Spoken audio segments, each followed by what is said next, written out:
What's up you guys, it's Alisa, and today I'm doing another Scandal review for Season 4, Episode 14, The Lawn Chair. This episode was extremely powerful, it was unexpected, it was heartfelt, it caused so many emotions. I cried during the episode, and you know, I know a lot of people were really moved by it, so let's just jump right into it, just jump right into what's going on. Let's start out with the White House, since, you know, that's kind of like the lesser of the two stories that were in this episode, but basically Fitz is now looking for a replacement for Andrew, because now Andrew, he had a stroke, Huck caused him to have a stroke, so he is pretty much a vegetable. Fitz's two options are he can either impeach Andrew or replace him, and he chooses to replace him. Throughout this episode, we see Fitz keeping his promise to Mellie by looking for a VP who will not be competition for Mellie when it comes the next election. I feel like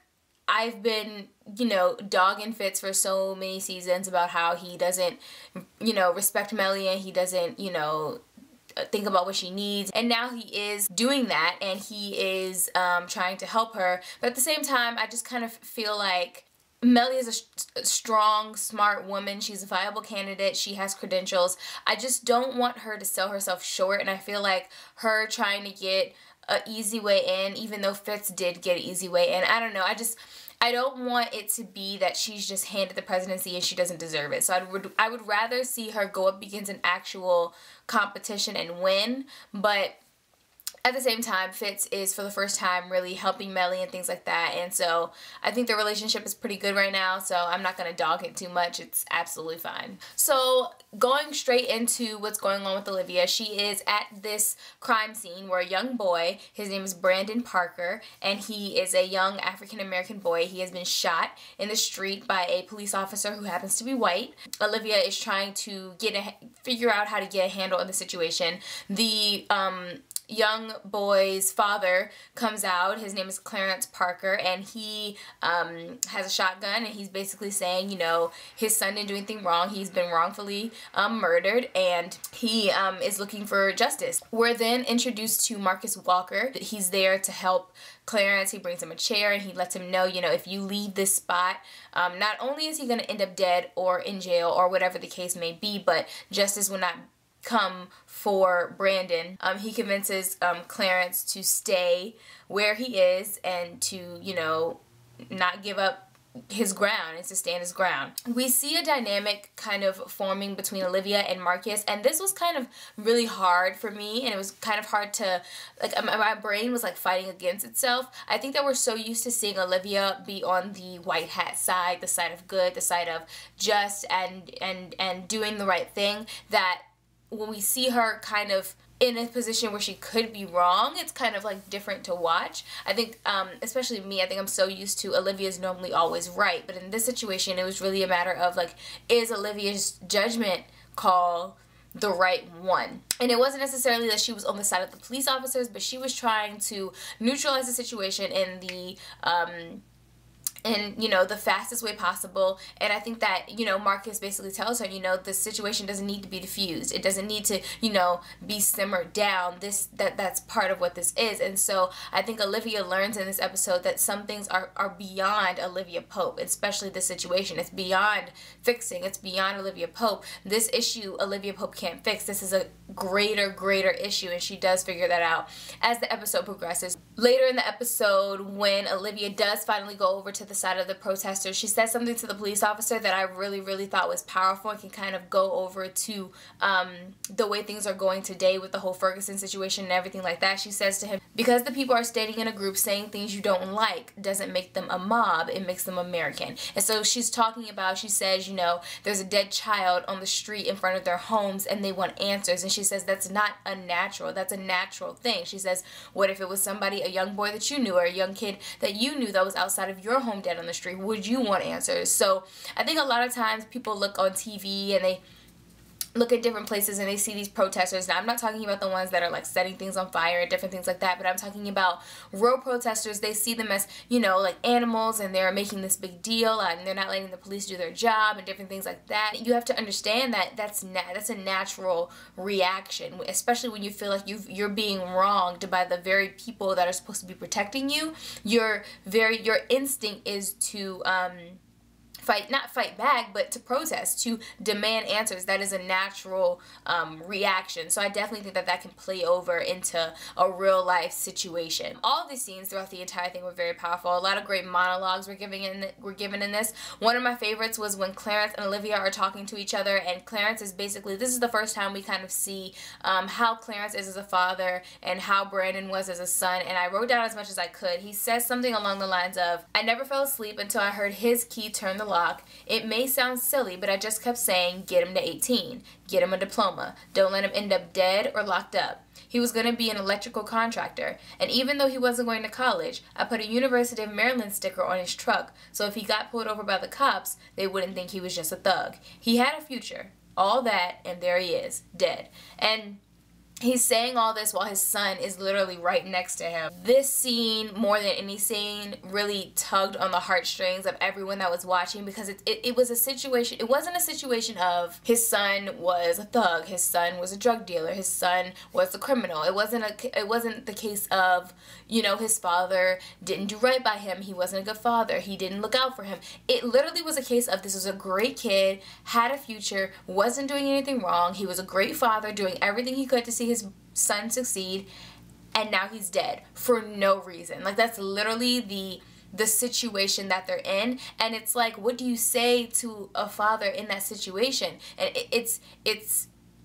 that scene got me. That was the scene where I started crying. It was just like, it was so real, and it was such a real situation, because you do everything that you possibly can to make sure this doesn't happen, and then it happens, and it's just kind of like, what do you do now? I definitely think this scene was extremely important, and it was just a great, great, great scene. Then we have the scene with Olivia and David, and basically Olivia goes to David saying that the tapes of the area, basically, that would show what happened between the police officer Jeffrey Newton and Brandon Parker, have all been taken by the police, and they're not letting them be released. And so Olivia is telling him that she needs to see the tapes, and David says, you know, there are laws that he is being paid by the Justice Department to uphold. And she says to him, to protect people who look like you. You talk about fairness and justice like it's available to everybody. It's not. David is basically saying, let the law play out. Let the police officers do their job. Olivia's trying to tell him, you know, the police officers doing their job is not necessarily going to be the right thing. And I think that she should just, it's the first time we really are seeing Olivia in a place where she really is fighting head to head with David. She goes on to say, she starts talking about her experience with being kidnapped, and she says, I thought I was gonna die. For about a week straight, I lived in complete and total fear.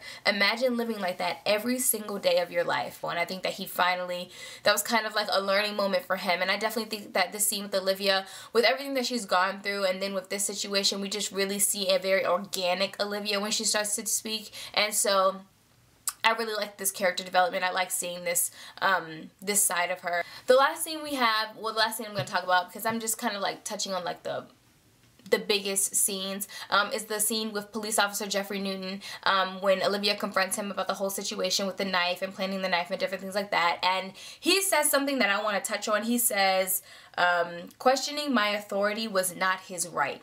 A lot of times people think police officers have authority, which they do have authority, but it's not whatever a police officer says goes. Without question, without a second look, if a police officer tells you to do something, you do it. You don't hesitate. That's not what democracy is. That's not the country we live in. We live in a country where we have the right to ask questions. If a police officer pulls you over, you have the right to say, hi officer, what am I being pulled over for? What's going on? They can't just tell you what to do and not give you any explanation, because probable cause is necessary. So if it was that police officers, whatever they said goes, it would be a dictatorship. And it would be that police officers ruled everything and they didn't have to have any explanation, any probable cause. They could just tell you what to do. That is not how the situation is. So questioning your authority, or questioning you, or anything like that, that's my job as a citizen, because I have to know that you are not doing wrong by me as a citizen and you're not infringing upon my rights. And even with that, even with his big speech and his big spiel, I was so angry because the whole time I was just thinking, nowhere in the Constitution, nowhere, there's no law that says if someone questions you or makes you feel disrespected, you get to shoot them. It's not there, it's not written anywhere, that's not a thing. So his whole spiel, I was just kind of like, dude, like, that's just kind of how it is. And let's take it out of a police officer perspective. Let's make him a teacher. Is every student you have as a teacher going to respect you? No, you're going to have students that don't respect you. You're going to have students that do respect you. But your job as a teacher is to stay as professional as possible and do your job.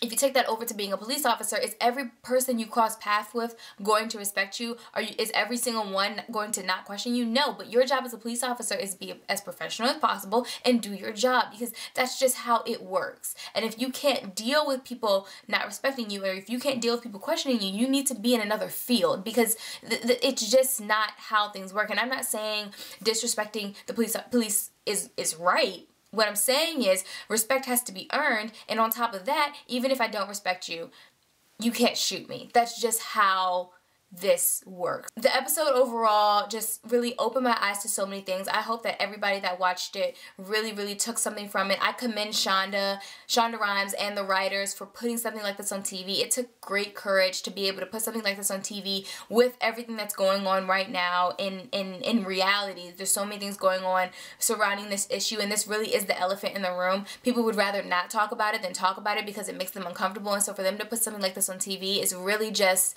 amazing. And I commend them for this 100%. I don't really have any predictions. I don't think the previews for next week look amazing, but I don't think they really like connect to this week, so I'm just gonna wait to see what happens next week. I'm really excited about that. Thanks you guys so much for watching. Make sure if you like this video you give it a huge thumbs up, and make sure you comment below what your favorite scene from this episode was, and comment below something that you got from this episode, just so we can kind of share it together. Also below I'm gonna link my other scandal reviews. I think I have 2 other scandal reviews so far, so I'm gonna go ahead and link those below. I'm also gonna link below AfterBuzz TV Scandal, which is an after show that I watch after every episode because it's just an amazing after show. They break down the episode in great detail. It's about an hour-long show, and it's amazing, and I love watching it, so I would definitely link that below. I love you guys so much, and I will see y'all in my next video.